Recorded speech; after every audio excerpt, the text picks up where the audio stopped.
Hello, I'm Jason, this is my TV guide, And wow, yeah, that's a precarious title. But first, today I'm stood in front of the BBC to talk about when I went on one of the UK's most bread and butter iconic daytime shows, live. One.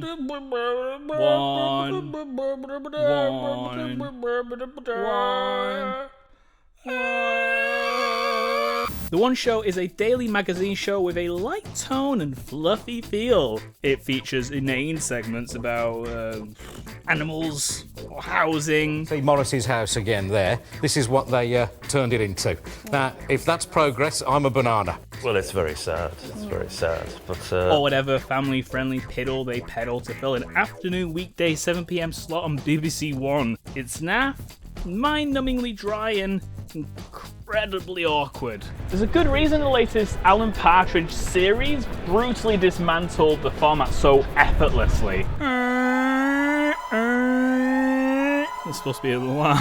This time with Alan Partridge is a fantastic return to form for a character that's had a rough history with reinventing himself. It throws the quintessential foot-in-mouth fictional British radio presenter into the One Show's, this time's inherently awkward TV format, and it works as well as it naturally should. It's a British property that's surprisingly critical of the BBC and the British TV industry as a whole, using the atypical Partridge and an assault of awkward silences to replicate every gasp-worthy moment of live daytime TV the writers can dream up. Partridge doing some incredible VT segments really plays up how lame the whole package is. I could just demonstrate right here in the lab if you want. No, we mustn't. So, quick recap. Probably deserves a video its own, but oh well, awesome rating, a snugger review in here. So, obviously I decided to be an audience member for a live recording. What? I had reasons.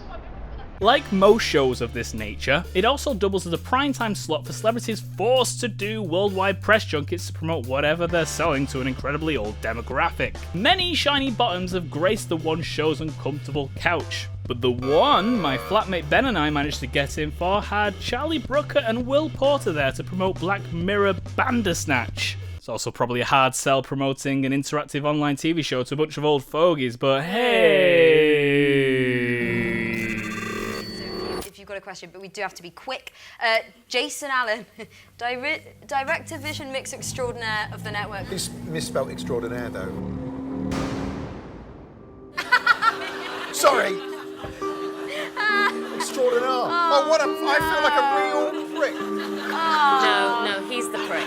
He's the prick. Got out of hand really quickly. Well, anyway, How to spell. What does he want to know how to spell? And then misspell it. I wasn't here to have round 2 with Charlie, okay? I just like the guy. Okay? Reasons I went on the One Show. Number 1, I've never been on live TV before.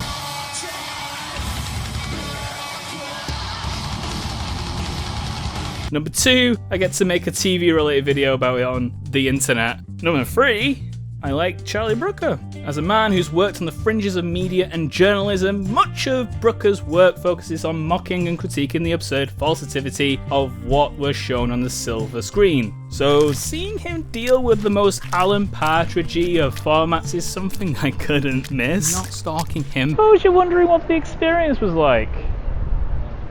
Well, I got my tickets through my flatmate Ben, and we met at the side of Broadcasting House. Not here.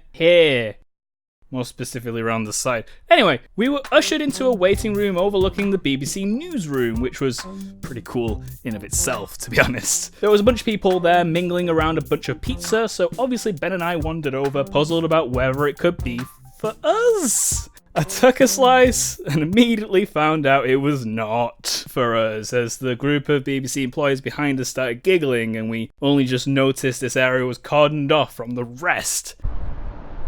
thank you BBC for the not very complimentary pizza. After some dawdling about, we were called over to a replica Dalek to discuss health and safety and the rules for live TV. That is not my Dalek impression. Also, the Dalek didn't deliver these, it was just there. It's just a prop. But we were basically told to behave and only cheer or boo when prompted. Yep, that's a real thing. That happens. See, us volunteer audience members are less there for our entertainment, but more there as unpaid human props to make productions like The One Show feel bigger than they are. Alan Partridge got a lot right about the feel of the show, but they used a much bigger studio than what is really used, with a much bigger audience. In reality, The One Show's studio stretches from here to here, which when you put all the cameras, set stuff, cast and crew in, leaves no room for an audience.